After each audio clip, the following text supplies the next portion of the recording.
Canine parvovirus is a highly contagious and common cause of acute, infectious gastrointestinal illness in young and unvaccinated dogs. It is a non-enveloped, single-stranded DNA virus resistant to many common detergents and disinfectants as well as changes in temperature and pH. Certain breeds of dogs are at an increased risk of parvo, such as Rottweilers, Doberman Pinschers, American Pit Bull Terriers, English Springer Spaniels, and German Shepherds. Young dogs from 6 weeks old to 6 months old, unvaccinated or incompletely vaccinated dogs are most susceptible. Puppies younger than 6 weeks old still retain some of their mother antibodies, assuming they have ingested sufficient colostrum. The severity of parvo cases varies. The stress of weaning can lead to a more severe case of parvo in puppies. A combination of parvo and a secondary infection or a parasite can also lead to a more severe case of parvo in puppies.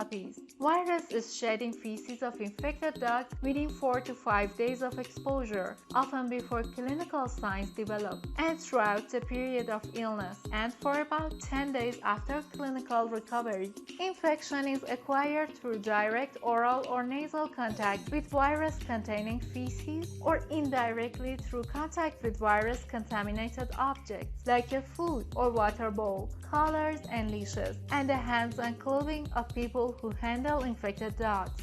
Puppies are vaccinated against parvo at approximately 6 to 8, 10 to 12, and 14 to 16 weeks of age, followed by a booster administered 1 year later and then every 3 years. They are vulnerable to disease until they have received all 3 shots in their vaccinations. After a susceptible dog has nasal exposure to secretion containing a CPV virus, the organism infects lymphoid tissues. Within 1 to 5 days, it travels through the bloodstream to rapidly dividing cells of multiple tissues, including the crypt epithelial cells of the intestine. Moreover, virus attacks lymphopoietic tissues and bone marrow. In the intestines, necrosis of epithelial cells occurs, which leads to impaired absorption capacity, and bacteria invade through the disrupted gut barrier. In the bone marrow and lymphopoietic tissues like thymus and lymph nodes, virus destructs progenitor cells, which leads to decrease in lymphocytes and neutrophils, which are important immune cells. Myocarditis is infrequent. Clinical findings of canine parvovirus. Initial clinical signs may be nonspecific, for example lethargy, anorexia, and fever, which progress to vomiting and hemorrhagic small intestine diarrhea within 24 to 48 hours. Approximately 25% of dogs may have non-hemorrhagic diarrhea. Physical examination findings can include depression, fever, dehydration, and intestinal loops that are dilated and fluid-filled. Abdominal pain warrants further investigation to exclude the potential complication of intussusception. Intussusception is the inversion of one portion of the intestine within another. Severely affected animals may present collapse with prolonged capillary refill time, poor pulse quality, tachycardia, and hypothermia, signs potentially consistent with septic shock.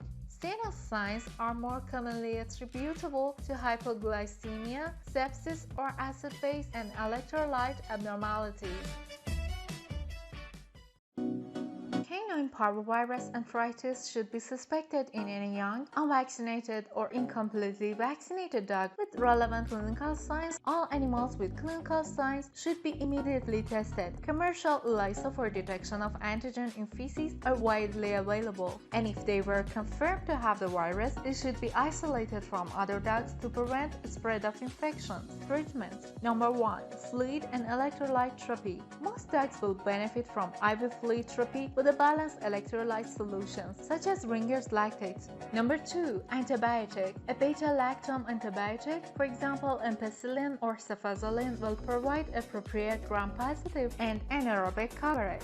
Second or third generation cephalosporins, for example sulfaxetine, ceftazidime, and cefovecin, can also be considered. Antibiotic therapy is typically only needed for a short duration, for example 5 to 7 days. Number 3. Antiemetics. Meropenem and ondansetron appear to be equally effective at controlling vomiting. Metoclopramide is considered as antiemetic as well as prokinetic. Vomiting may persist despite antiemetic administration. In these cases, evaluation for other causes of vomiting, such as intussusception, may be warranted.